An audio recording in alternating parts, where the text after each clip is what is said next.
السلام عليكم بونجور. مرحبا بكم معنا في l'introduction ديال أول ديال Pod Eye Center, le premier podcast à visée oculaire, à visée de santé oculaire et santé visuelle d'Ain Indiana. معنا aujourd'hui la responsable de la clinique de Casablanca Eye Center هنا فين تنسجلوا اليوم. Alors, Madame Joundi, on a de l'honneur de vous recevoir aujourd'hui. Merci, merci. Est-ce que vous pouvez vous présenter et de présenter la structure Bien de sûr, Casablanca Center? marhaba. Bonjour, salam alaikum. Je suis Fouzia Joundi, la responsable du Casablanca Eye Center. Alors, la clinique, elle existe depuis, on va dire, 3 ans déjà. Nous avons différents pôles d'activité au sein, si j'ose appeler activité, mais au sein de la clinique. Nous avons des ophtalmologues qui font de la consultation. Il y a aussi des services de chirurgie cataracte et réfractif. Nous avons aussi des médecins qui s'occupent des enfants, spécialement pédiatrie. Et voilà, hein, donc notre objectif, c'est bien s'occuper de notre patient depuis son arrivée à la clinique jusqu'à son départ. Doit être rassuré et pris en charge comme il faut. Absolument. On vous remercie pour la structure, pour les circuits qu'on a actuellement en clinique et on vous remercie également de nous laisser s'implanter ici pour les podcasts. Marhaba. Je profite l'occasion de ta présence, Amine, avec nous. Est-ce que tu peux me donner une idée, parce que je te vois toujours à la clinique avec des patients ou alors avec des enfants, etc.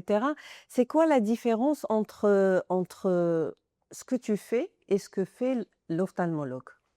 Impeccable. Alors, ce sont deux métiers différents en réalité. L'orthoptiste, c'est un spécialiste de rééducation visuelle, Mhm. avec également des sous-spécialités au sein de l'orthoptie.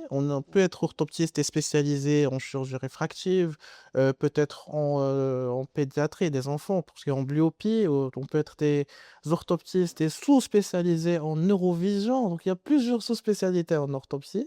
C'est un métier plutôt paramédical. Actuellement, c'est médical, c'est plus paramédical et ça se fait en 3 ans d'études et après on peut faire des DU, des masters, des doctorats pour enchaîner. Pour un ophtalmologue, c'est un médecin, c'est un spécialiste, c'est un ophtalmologue qui fait diagnostiquer le diagnostic des troubles visuels, tout ce qui est chirurgical et tout ce qui est des consultations ophtalmologiques. Donc souvent, on reçoit les patients des ophtalmos. Après voir l'ophtalmo, il voit est-ce qu'il aura besoin d'un bilan orthoptique ou pas uniquement que les ophtalmos qui peuvent nous adresser des patients, également Oui. les pédopsychiatres, les neuropédiatres, les pédiatres, les généralistes, peu n'importe le spécialiste qui reçoit des gens avec des signes clairs que ce patient-là ou là, cet enfant-là a besoin d'une évaluation orthoptique par la suite. Alors là, on le reçoit pour faire la suite et pour faire notre évaluation personnelle. Donc, lorsqu'on reçoit des patients, c'est souvent adressé par des ophtalmos. On peut pas c'est ça la différence en réalité, c'est un patient ne peut pas venir هكاك pour faire un examen orthoptique. C'est Donc خاصو sûr, il يكون doit être adressé par un exactement, spécialiste. Et le exactement. spécialiste, c'est l'ophtalmo ou là, le pédopsychiatre. Là, c'est des médecins avec plus d'années d'études et plus voilà, de champs. Super. Maintenant, je comprends mieux quand tu es avec nous, je Mhm. comprends mieux ce que tu fais avec les patients. Alors maintenant, est-ce que tu peux me dire quelles sont les questions qui reviennent souvent avec les patients quand tu fais la consultation? En vrai, les questions, ils varient, tout dépend bien sûr de quel jour. Si c'est le jour de pédiatrie ou c'est le jour des adultes ou c'est le jour des gens âgés. Ouais, Donc ça dépend et chaque jour on reçoit des questions. Parfois, ça peut être des questions qui nous font vraiment flipper. On commence vraiment à penser, à revenir à notre formation pour voir ouais, l'anatomie, comment ça marche et tout. Mais parfois, c'est autre chose. Parfois, c'est des questions plutôt basiques. Est-ce que mon enfant par exemple, on reçoit beaucoup de gens qui ont des strabismes, donc on reçoit beaucoup de questions sur le strabisme.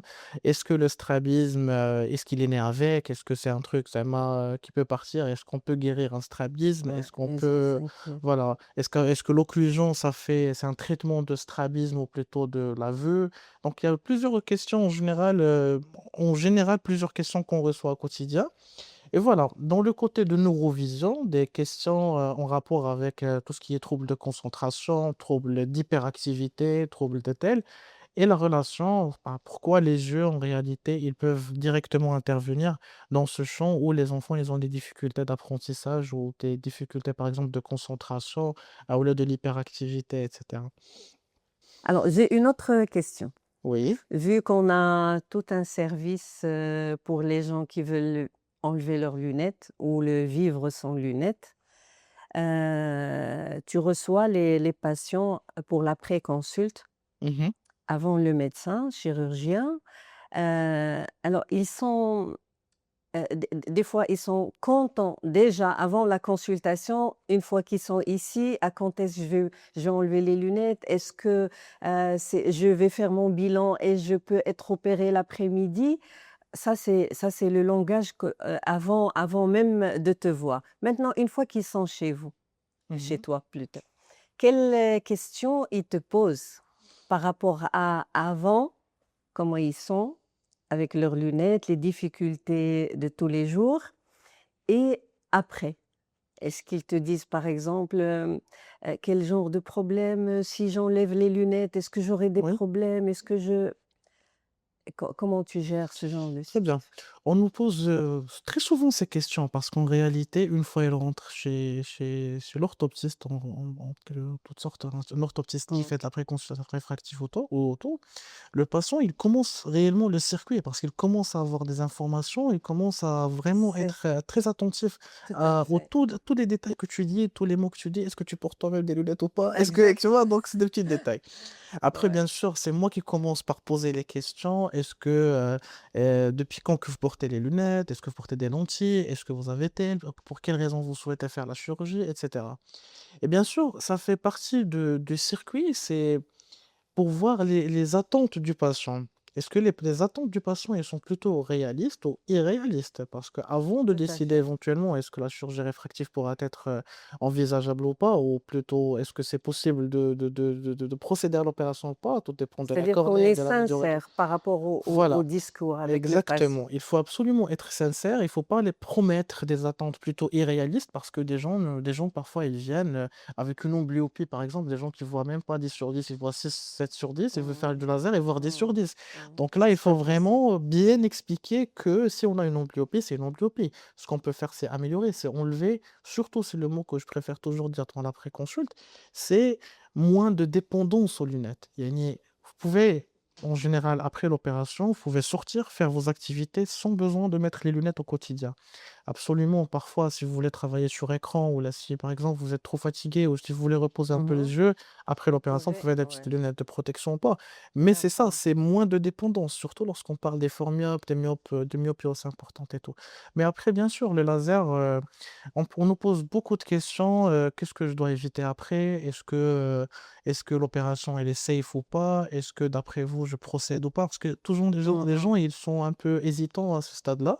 Mais après, il faut juste les rassurer, les expliquer clairement et d'être aussi franc et aussi, clair dans les explications et surtout pas ne pas promettre les laxes. Exactement. Voilà, et ça dépend bien sûr des cas et plutôt même en préconsultation, on arrive un peu à orienter, est-ce que c'est plutôt les lasers ou bien plutôt les implants en quelque sorte et après, rentrer chez les médecins en général chirurgiens réfractifs. Mmh. Il y a une analyse plus approfondie de la cornée, C'est de la sûr. rétine, des mesures de l'âge pour éventuellement trancher de quelle technique, qui sera la plus adaptée, adéquate, اللي غتليق للباسيون أكتر واللي غتجي زعما مزيانة مع عينيه واللي غتقدر تحسّن له الشوف ديالو وتحسّن له Exactement. الqualité ديال الحياة ديالو من بعد. وما يكونش عنده شي صدمة ولا une déception si jamais on lui promet des choses, qu'il va pas forcément avoir après la chirurgie. Je te remercie infiniment Amine pour ces précieuses, informations, Plaisir. et j'espère, te revoir, toujours ici à la Avec clinique, grand plaisir. en forme surtout. Inch'Allah, merci beaucoup à vous également, madame Jundier. Donc ça fait un plaisir d'échanger avec vous, et voilà, merci encore une fois de nous avoir, de nous laisser s'implanter ici dans votre salle et مرحبا commencer à avec faire plaisir, des podcasts. avec Alors et plaisir. voilà, on vous promet également que dorénavant, on va recevoir plusieurs spécialistes et plusieurs, des gens du secteur, médical, qui peuvent, leur donner, la parole à expliquer et à bien clarifier quelques notions que plusieurs d'entre vous, ont posent comme question.